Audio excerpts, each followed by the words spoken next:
Olá, alunos, boa noite, tudo bem com vocês? Aqui quem vos fala, todo mundo já conhece, né? A professora Riciele Celestrini. E excepcionalmente hoje nós vamos ter aula de revisão de conteúdos para a nossa prova. Então, a próxima aula nossa vai ser a avaliação bimestral, tá bom?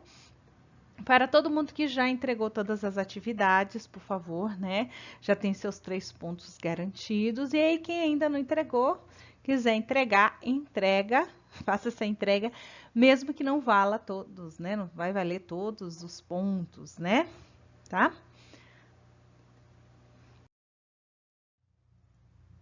Vamos lá então para a nossa aula de revisão de conteúdos, né? Na primeira aula, gente, nós fizemos todo o contexto do surgimento do planejamento estratégico, tá bom? Então, o planejamento estratégico, ele iniciou nas estratégias militares, tá bom? Ela iniciou nas estratégias militares.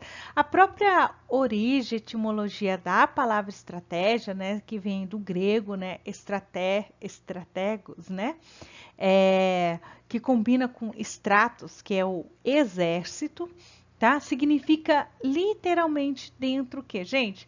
A função, qual é a função do general do exército, tá bom? Então, por muito tempo, essa estratégia, ela foi utilizada somente com fins militares, tá bom? Para quê, gente? Para que o exército conseguisse alcançar, né, toda a vitória sobre o inimigo, tá bom? Então, somente depois da Revolução Industrial, lá no século XIX, é que ela começou a ser adaptada ao contexto dos negócios, tá bom? Então, assim, o intuito era criar, gente, uma vantagem competitiva saudável entre as empresas daquele tempo, tá bom? Então, somente, deixa eu passar aqui o próximo slide, né? Senão eu vou falar tudo nesse.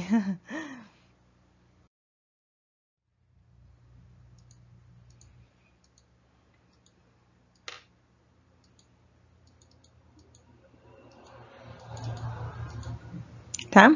Então, isso que, já até falei no slide anterior, né? Que seu ponto de partida foi a partir das estratégias militares, tá bom? Então, qual que é a função do general do exércitos, né?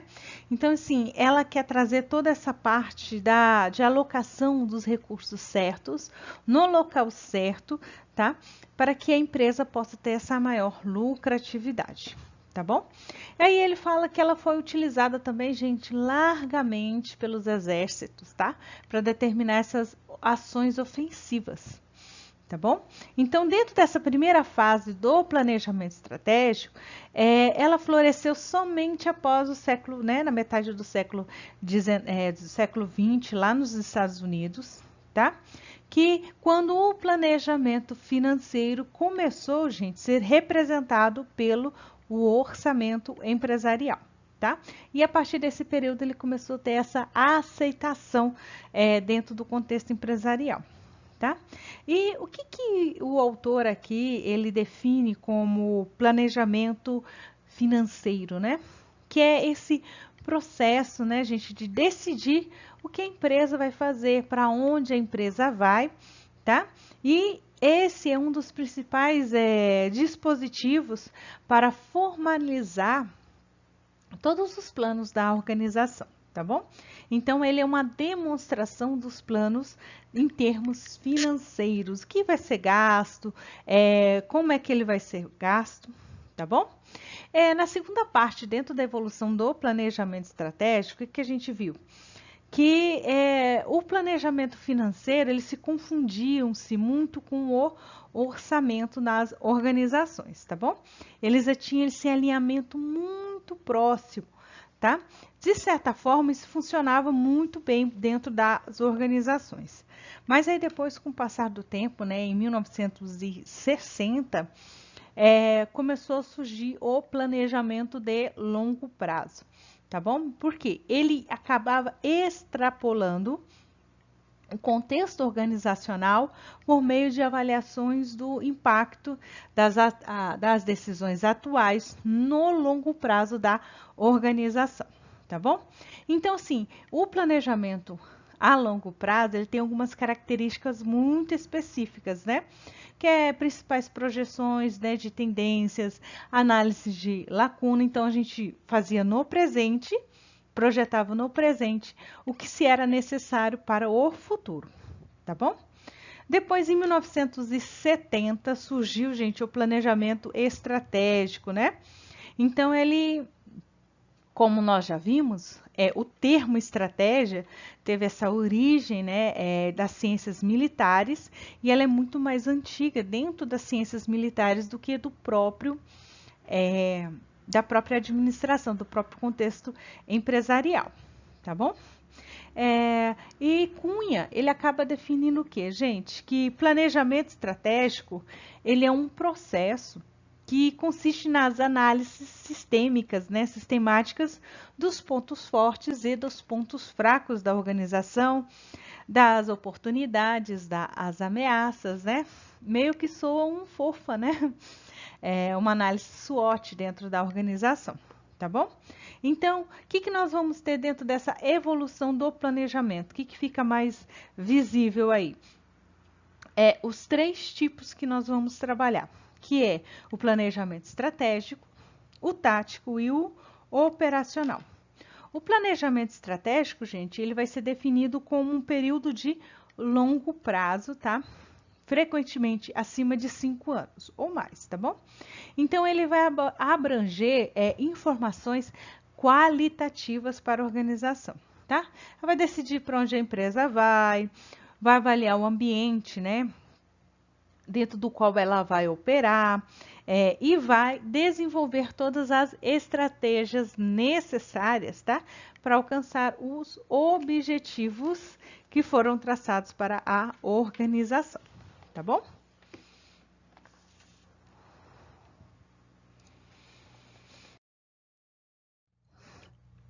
E na nossa segunda aula, o que nós vimos, né, dentro dos contextos gerais, né? Então, gente, planejar, ele vai significar o quê? Ele vai significar decidir antecipadamente todas as ações das organizações, tá bom? Então, toda empresa, ela acaba planejando em certa intensidade, né? Em alguma intensidade, ela acaba planejando. Tá bom? Então, o que acontece? Algumas vão focar para o longo, outras para o médio, para o curto prazo, tá? E o termo controle em si, ele tem sido utilizado de maneira muito enfática, né? Muitas vezes nós falamos com certa, enfatizamos de certa forma o termo controle, tá bom? Porque, na verdade, gente, dentro do contexto empresarial, do universo empresarial, tá? Para que garanta que as decisões tomadas realmente ocorram dentro daqueles prazos estipulados, tá bom? Então, o que vai acontecer? Dentro da organização vai ter 3 elementos um pouco diferentes, que são o quê, gente? São o planejamento, a execução e o controle, tá?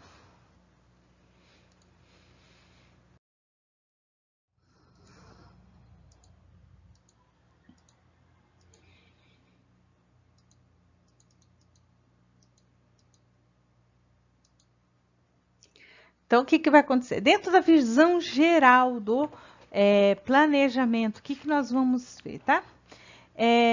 Se o planejamento ele é inadequado, né? O que vai acontecer?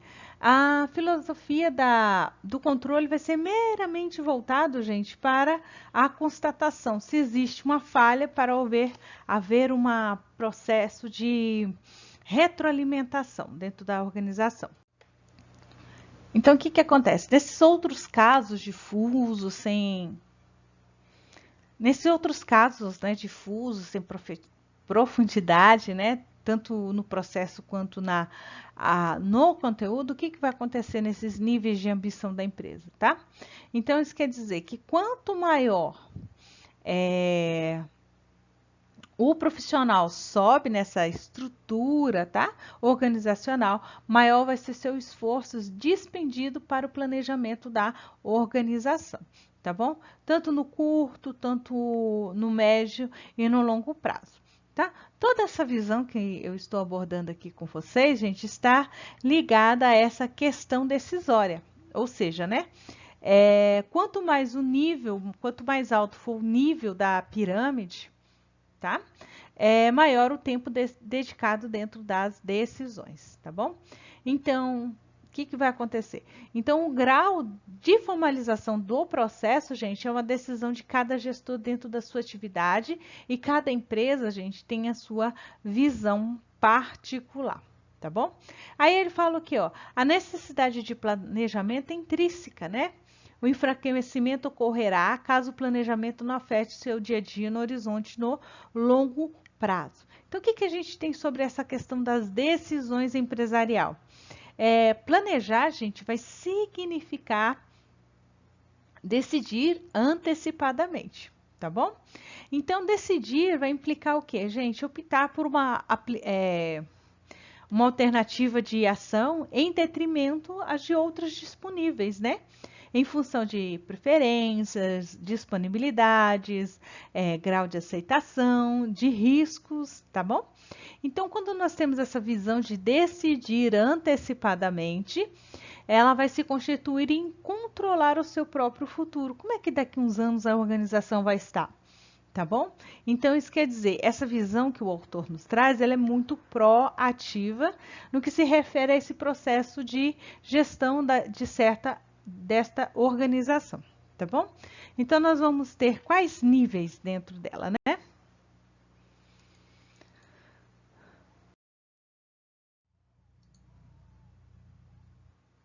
Então, tá. Então, o que o autor aqui fala? Que dentro da organização, ele defende que no topo, na organização estão as pessoas que são pagas para pensar, no meio, as que são responsáveis pelo controle, e na linha de baixo estão as pessoas responsáveis, gente, pela execução. Ela vai executar todas as atividades necessárias. Então, no alto, né, no topo dessa pirâmide, estão as pessoas que vão ser pagas para pensar, e no meio, o controle, né? Será que as pessoas estão fazendo corretamente aquilo que elas são pagas para fazer? Tá? Então, essa visão aqui que o autor traz de Skin, né, 93, ele traz sobre essa questão de se decidir antecipadamente. Onde é que você vai alocar corretamente as pessoas? Como é que vai fazer todo esse processo no contexto organizacional, tá?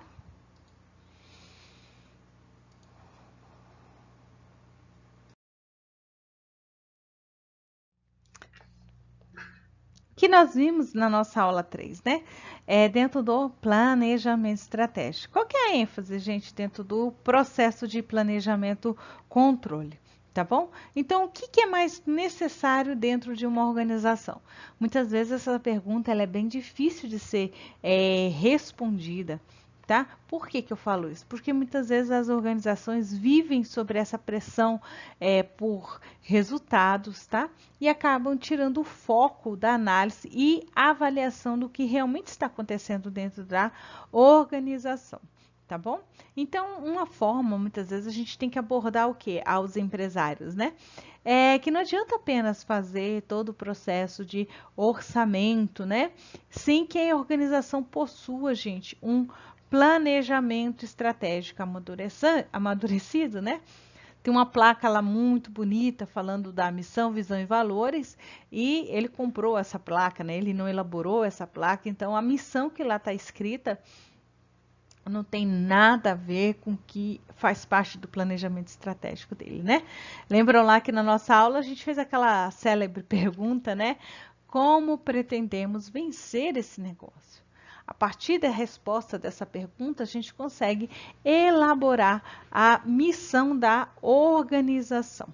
Qual é a missão da organização? Qual é os valores da organização? Tá bom? Então, como é que isso vai funcionar? Deixa eu passar um slide aqui para vocês.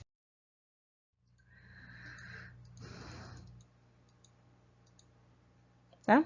Então, o que o autor começa abordando, né? ênfase no planejamento ou ênfase no controle? Será que tem uma ordem correta dentro desse processo, né?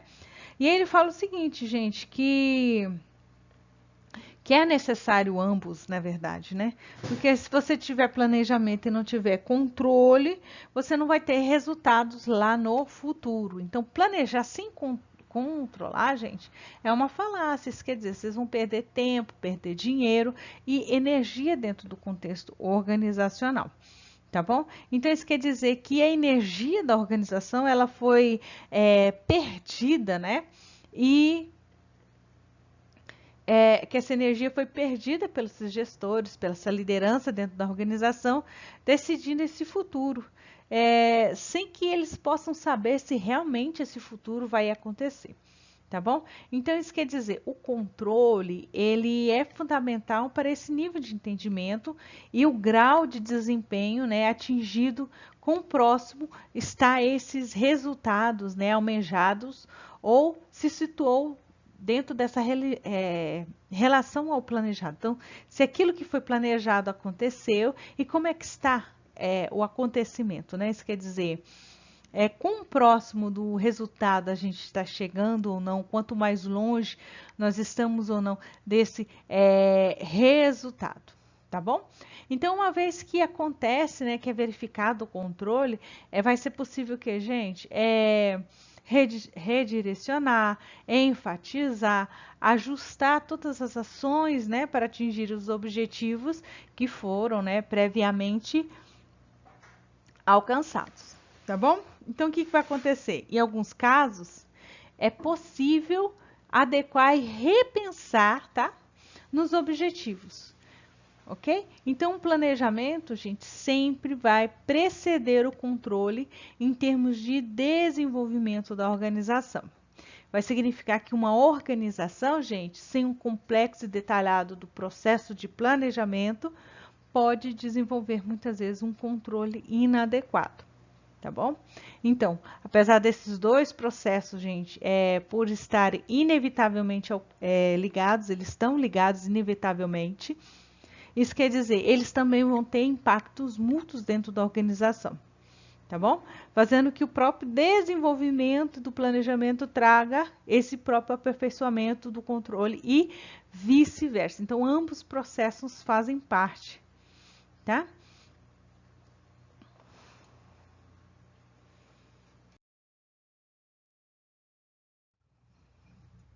E na aula do BSC, aqui que nós vimos sobre o Balance Scorecard, né? Essa integração das pessoas, né? Da avaliação das pessoas com o planejamento estratégico, tá? Então, isso quer dizer, quando nós utilizamos o BSC dentro das organizações, ele vai ser essa visão alternativa à utilização e amplitude, gente, dos objetivos dentro do planejamento como um todo, tá bom? Então, a utilidade em si do BSC surge em decorrência do que, gente? Da dificuldade de tratar esse alinhamento de forma consistente, o alinhamento, tá? Entre o instrumento de longo prazo, o planejamento estratégico da organização e o plano tático da organização, tá bom?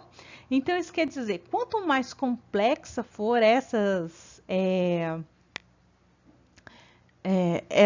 operações na organização, ela vai ter também certo grau de dificuldade, tá bom? Deixa eu passar o slide aqui para a gente continuar.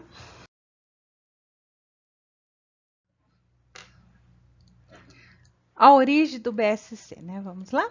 Então, o BSC surgiu nos anos 60, lá na França, e o nome que ele era utilizar era Tableau de Bord, né? Eu acho que eu estou pronunciando errado, porque esse aí é um termo francês, tá bom? Acho não, tenho quase certeza, tá? Então, isso quer dizer, há mais de 50 anos, lá na França, eles já estão utilizando, tá? Essa ferramenta, né? Que depois se popularizou e chamou BSC, tá bom?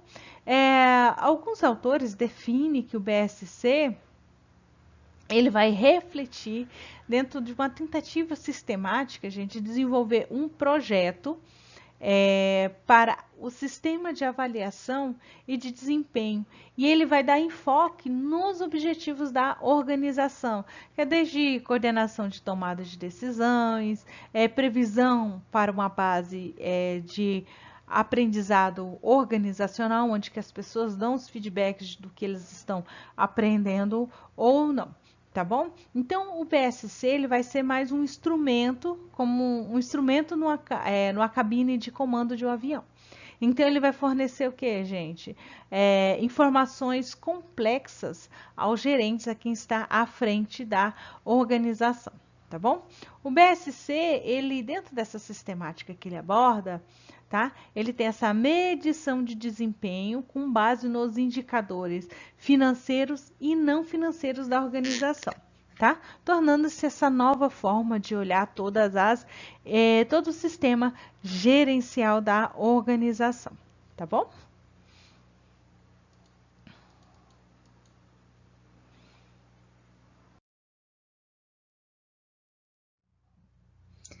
Integração entre o BSC e o orçamento. Como é que ocorre, né? Essa integração entre os dois, tá? Por quê? No BSC, o que nós vamos ter de informações?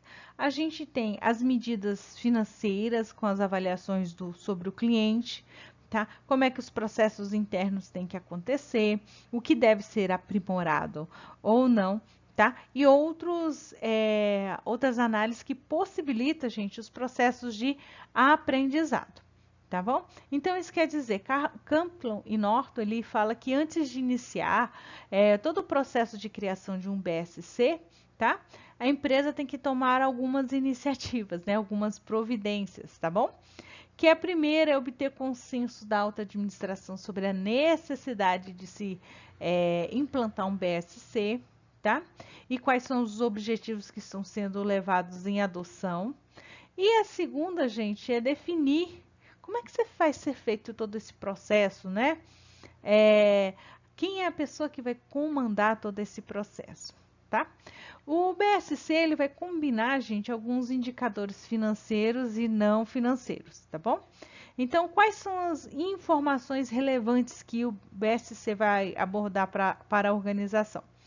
A perspectiva financeira, a perspectiva do cliente, tá? A perspectiva dos processos internos e a perspectiva de aprendizado e crescimento.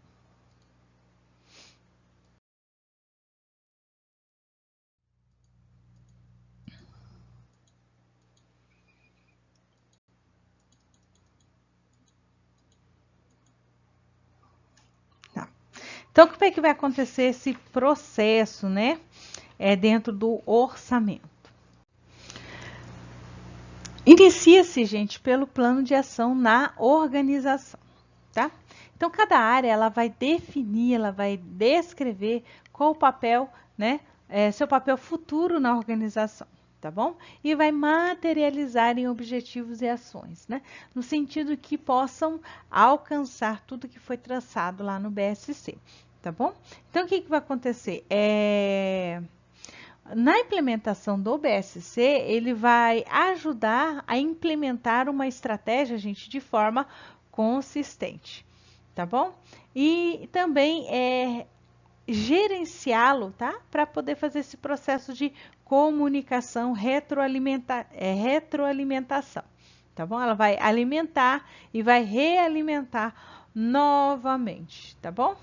Então, esse modelo, gente, ele vai pressupor que as medidas financeiras, né, como retorno sobre o patrimônio ou lucro residual dentro das organizações, vai refletir transações que já aconteceram, tá bom? Então, quando nós finalizamos todo esse processo, né, do BSC, essa integração entre o BSC e o orçamento, a peça final dentro dessa integração do planejamento estratégico e do BSC, nós vamos ter o orçamento na organização, tá bom?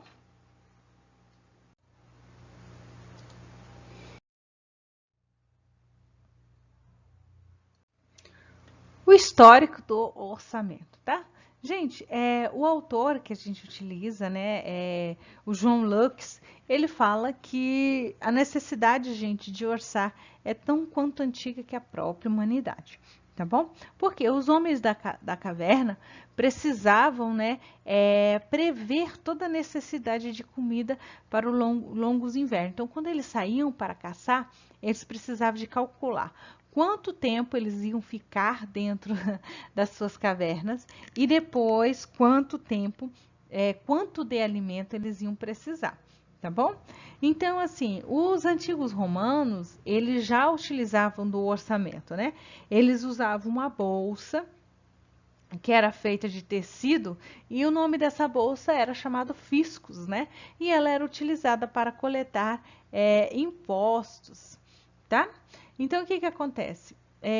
A palavra também orçamento já foi utilizada para ser utilizada para as bolsas de tesouraria também e para os funcionários que era usado. Então, no início da Idade Média, a tesouraria do Reino Unido também era conhecida como fisco, tá bom? Lá na França, gente, o termo mais conhecido era budget ou budget, tá? Acho que também estou pronunciando errado, porque é um termo em francês, tá bom, gente? E que ele derivou lá do latim da bulga, tá bom? Então, assim, a partir de 1450, ela se tornou parte do vocabulário francês, tá bom? A origem dela dentro da Constituição inglesa foi a partir de 1689, tá bom? E que ela determinava que o rei, o primeiro-ministro, alguns do parlamento, né, pudesse gastar certos recursos a partir do momento que cobrassem certos impostos, tá? E somente, gente, a partir do meado do século XVIII que o parlamento, né, planejou-se planejamento de despesas e ele era entregue, gente, envolto de uma grande bolsa de couro. E essa cerimônia começou chamava-se na época de Open of the Budget, tá bem? Ou a tradução livre, né, que a gente tem que abertura de orçamento, né, abertura do orçamento. Isso aqui eu já falei com vocês, né? Acabei passando, né? Tá? Então, isso quer dizer, a partir do século XIX, gente, as primeiras mudanças mais significativas, elas aconteceram lá na França, tá? Lá por volta de 1860, e o Napoleão ele acabou criando um sistema de contabilidade, tá? De um sistema de contabilidade uniforme, que começou a ser aplicado em todos os departamentos dentro dessa unidade, tá bom? Então, isso quer dizer, a partir do que Napoleão determinou, começou-se a apresentar o ano fiscal, tá bom? Que é esse padrão de tempos, tá? Para as prestações de conta, né? Do que foi gasto, do que não foi gasto. E também todas as despesas durante esse ano fiscal.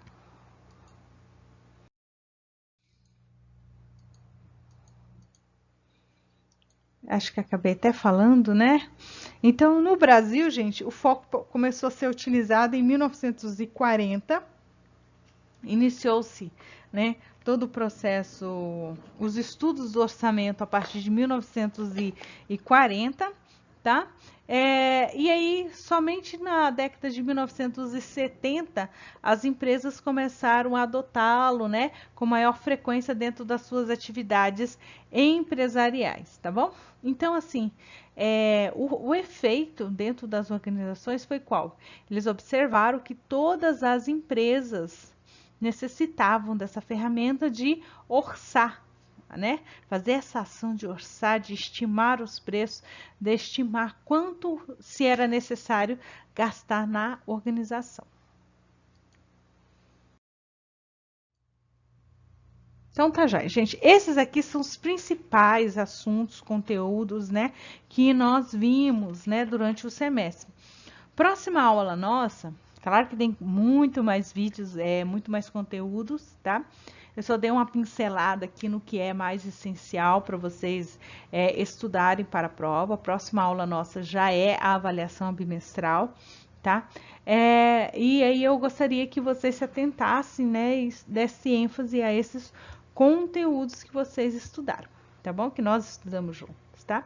No canal do YouTube aqui da professora e até aqui no Classroom tem mais assuntos, tem mais conteúdos, tá? As aulas inteiras também estão aqui. E essa aqui só foi um apanhado geral para vocês lembrarem dos principais conceitos, tá bom? Durante toda a noite estou aqui disponível para vocês, né? Qualquer dúvida, qualquer pergunta referente ao assunto, estou aqui disponível para vocês tirarem as suas dúvidas, tá bom? Ó, um forte abraço, um beijo, fiquem todos com Deus e até a nossa próxima aula. Tá bom? Tchau, tchau.